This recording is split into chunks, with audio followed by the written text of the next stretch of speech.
반갑습니다. 오장원입니다. 오늘은 사마이의 일대기 두 번째 시간으로 주위 사람이 사마이의 인재됨을 알아보았다. 이런 내용으로 같이 알아보겠습니다. 전편을 잠깐 요약하면 사마이는 명문가 출신의 자제로서 그 집안 자체가 원래는 무인 집안이었었는데 문인 집안으로 이제 그 특성이 바뀌게 됩니다. 그 사마이의 아버지가 8명의 자식을 두었고 그 중에서 둘째로 태어나게 되고요. 그 8명이 다 뛰어났다고 합니다. 그래서 팔달이라는 이런 닉네임, 어떤 별명 이런 게 붙었습니다. 특히 형 사마랑은 전국적인 수재였습니다. 이 사마랑이 나중에 사마이한테 결정적인 어떤 역할들을 하게 되는데요. 전국적인 수재여서 아주 어려서부터 낙양에 가서 공부를 했고요. 그 다음에 4번의 피난 생활도 다 형이 인도해서 이렇게 피난을 하게 됩니다. 그 당시에 공부할 수 있었던 것도 형 사마랑의 어떤 지혜, 용기, 어떤 세상을 보는 눈, 이런 것 때문에 그 사마이가 그 전란 중에도 공부를 할 수 있었고요. 그것이 집안의 힘이고, 그리고 또 형의 힘이었다. 이렇게 정리할 수 있겠습니다. 그리고 이제 오늘 시리즈로는 청년기인데 예부 스승이나 하고 주변 성인들이 사마이를 어떻게 대했는지 그것에 대해서 한번 알아보겠습니다. 하구에 대해서 학기에 이렇게 나옵니다. 혼자서 공부하면 같이 연구하고 토론할 사람이 없어서 학문이 얕고 견문이 좁다. 이렇게 나오는데요. 거기에서 이제 그 견문을 넓히고 하는데 공명이라는 사람이 나타납니다. 이러면 이제 공명이 제갈공명이 아닌가 이렇게 생각이 되겠는데요. 이름은 호소, 자는 공명이라는 사람입니다. 그래서 호공명이라고도 하고 사마이보다 17살 의입니다. 그 뛰어난 수재였고 정치적인 식견이 우세했다고 전해지고 있고요. 독서량이 특히 상당했다고 합니다. 사마이하고는 토론의 스승 또는 토론의 선배 이 정도 되겠는데 낙양성 육혼산이라는 데서 거주하고 있었습니다. 그 지역이 어디냐면은, 즉 호소가 살던 지역이 어디였냐면 하남의 낙양 근처였고요. 그 지역이 춘추시대 때 진나라가 융족을 멸하고 이주시킨 지역이라 한족과 이민족이 서로 섞여 있는 지역이 되겠습니다. 그래서 이민족이 섞여 있으면 일반적으로 낙후 지역이다 이렇게 생각하면 되겠습니다. 호소는 사마이와 달리 평생 은거를 선택합니다. 그것은 그 난을 지나면서 호소한테 형성된 캐릭터일 수도 있고 아니면 태생적으로 본래 태어난 성격일 수도 있겠지만 어쨌든 평생 은거를 선택합니다. 그런데 워낙 유명했기 때문에 기주의 원소가 이제 출사라고 이제 청하죠. 그러자 호소는 그냥 고향인 원천으로 도망가 버립니다. 이번에는 조조가 또 그 소문을 듣고 그냥 놔둘 수 없죠. 천하의 조조인데요. 영웅 모시는 거는 모든 공을 들여서 하니까요. 조조는 말을 안 들으니까 강제로 끌고 오기로 합니다. 그래서 이거는 어떻게 보면 조조라는 그 큰 권력 집단과 호소라는 개인의 싸움이 되겠습니다. 조조 앞에 나선 호소는 뭐라고 이야기하냐면 저는 한낱 시골 사람일 뿐 군사와 나라에 쓰일 제목이 아니다. 그러니 놓아달라 이렇게 얘기하는 거죠. 조조가 탄식하면서 저마다 뜻이 있으니 권세를 이용해서 굴복시키지 않겠다 이렇게 얘기하는 거죠. 조조가 되게 야비하고 어떤 때는 무정했지만 또 권세를 되게 유연하게 베풀었던 것도 이런 거를 통해서 할 수 있겠습니다. 또 굴복시켜서 설사 호소를 자기의 참모로 쓴다 한들 거기서 어떤 아이디어가 나올지 그것도 생각이 되네요. 호소는 어쨌든 그런 초빙에 질렸는지 그리고 또 앞으로의 초빙이 있을 것으로 예상이 되었겠죠. 왜 그러면 당시에는 그런 현인을 구하는 게 그 제후들의 커다란 일 중에 하나였었으니까요. 그래서 아예 육혼산 산골짜기로 들어가서 은거하기로 결정하고 거기서 아마 평생을 보내는 걸로 이렇게 정리가 됩니다. 경서를 즐겨 읽었다고 전해지고요. 당연히 경서를 즐겨 읽었기 때문에 경서에 대해서 통달했겠죠.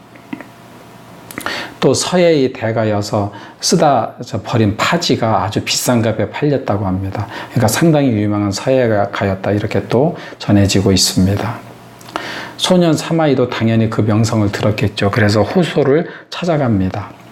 그래서 경사를 토론하고 글에 대해서 함께 감상하고 그렇게 했습니다. 그래서 실력의 날개를 달게 된 거죠. 유년 시절에는 형한테 배우고 아버지한테 배웠지만 그 배운 지식 갖고 이제 호소라는 이런 커다란 그 지식의 그 용광로를 만나서 지식이 서로 엮이는 그런 시간을 보내지 않았나 이렇게 싶고요. 그런데 이제 응거하는 기질은 이 호소한테도 영향을 받은 듯 합니다. 호소한테는 또 하나의 제자가 있었는데 주생이 있었습니다. 이 주생이라는 사람이 있었는데 아마 함께 토론하는 중 사마이에게서 열등감이나 어떤 질투 이런 것을 느꼈을 것 같습니다. 아니면 사마이가 말로서 멸시를 했다든지 사마이가 상당히 똑똑했기 때문에 그 말에 손꼽 같은 어떤 예리함이 있었을 것은 당연히 추측이 되는 이야기가 되겠죠. 그래서 호소를 이 주생이 어떤 일을 벌이기로 결심하느냐면 사마이를 없애기로 결심합니다. 그것을 어떻게 전해들은 호소가 깜짝 놀라서 주생을 이제 막아야 되겠다 이렇게 생각을 하고요. 이 주생이 거사하는 날 이제 몇 명을 데리고 이제 호소네 집으로 찾아가죠. 근데 사마이는 북쪽에서 오고 주생은 서쪽에서 오고 이런 상황인데 호소가 생각하기를 없애려면 육혼산의 애지인 산기슭일 거다. 그러니까 서쪽에서 오면서 어떤 산기슭일 거다 이렇게 생각을 하고 거삿날 달려가서 길목에서 기다립니다. 그래서 주생 일당을 가로막고 당시 몇 명과 같이 행하기로 했으니까 눈물까지 보이면서 주생한테 타이르게 됩니다. 그러자 주생이 칼을 내려놓으며 호소가 아니었으면 오늘 사마이는 황천길이요. 이 황천길이요. 그리고 칼을 내려놓으면서 그러니까 완전히 죽이기로 작정을 한 거였었죠.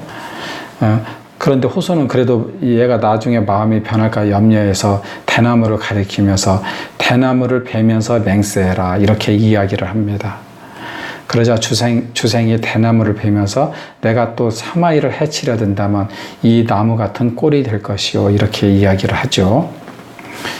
그래갖고 이제 그게 이제 정리가 되고요. 호소는 집에 돌아와서 아무렇지 않듯이 기다리던 사마이를 만나서 평소처럼 담소하고 토론하고 이제 헤어지게 되는데요. 이것을 사마이가 몰랐을까? 몰랐을 일이 없죠. 천하의 사마이인데요. 사마이가 누구인데요. 당연히 짐작으로 알았을 거라 이렇게 생각이 되고요. 그래서 사마이도 여기서 배웠던 것 같습니다. 재주를 남김없이 드러내면 화를 부르는 것을 배웠을 듯 합니다. 이것은 사마이한테 커다란 어떻게 보면 유익한 처음에는 악의를 품은 적군이 달려들었지만 사마이한테는 유익한 결과물이 되었다 이렇게 생각이 되고요. 호소는 이런 게 싫어서 평생을 응거했는지도 모르겠고요.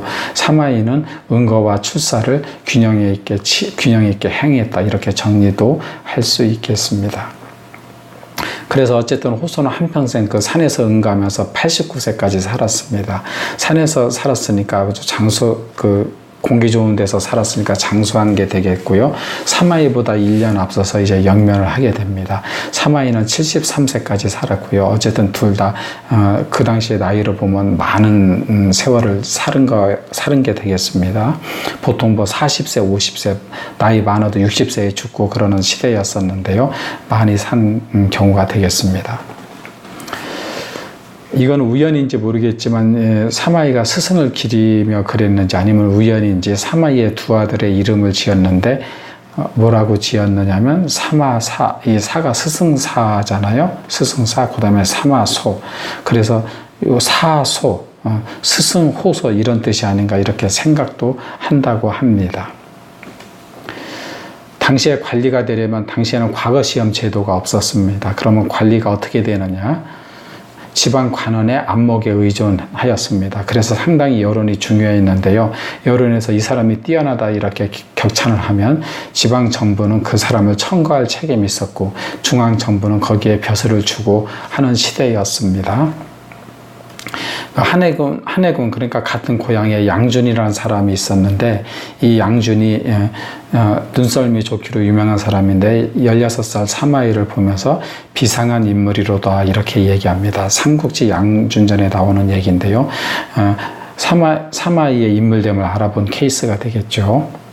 또한 나중에 조조의 그 인재 선발 주관하는 채염이란 유명한 사람이 있었는데 형 사마랑한테 동생은 총명하고 사리에 밝으며 일처리가 또 과감하고 영특하니 일처리 과감한 건 나중에 뭐 구테타 일으키는 거 이런 거 보면은 대단하죠. 지금 그 체험이 어렸을 때 사마이 보고 이렇게 과감하다고 했으니까.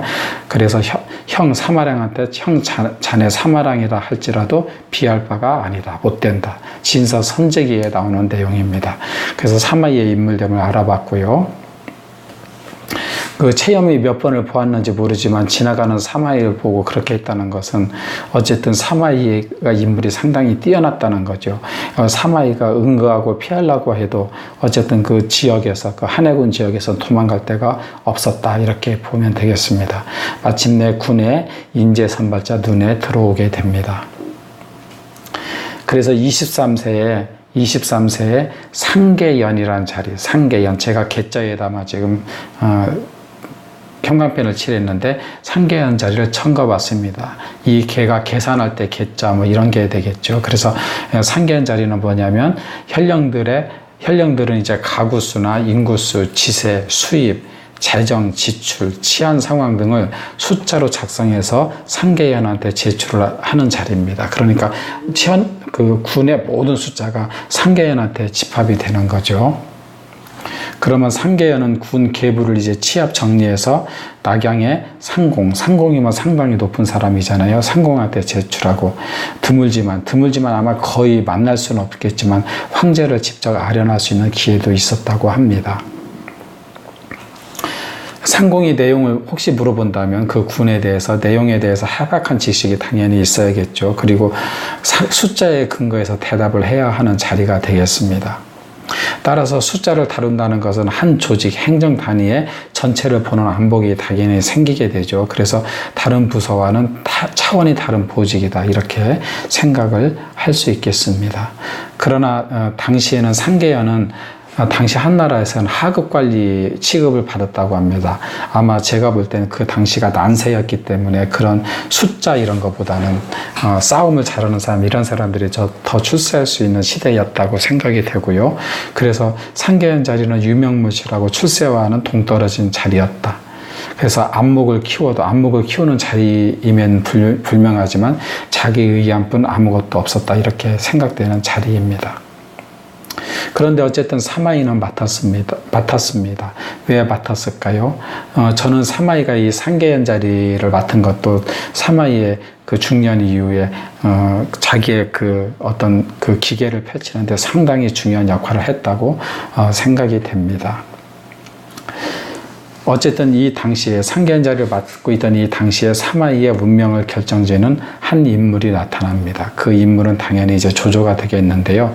다음 회에서는 조조와의 첫 인연을 다루도록 하겠습니다. 내용이 마음에 드셨으면 좋아요와 구독을 눌러주세요. 들어주셔서 감사합니다.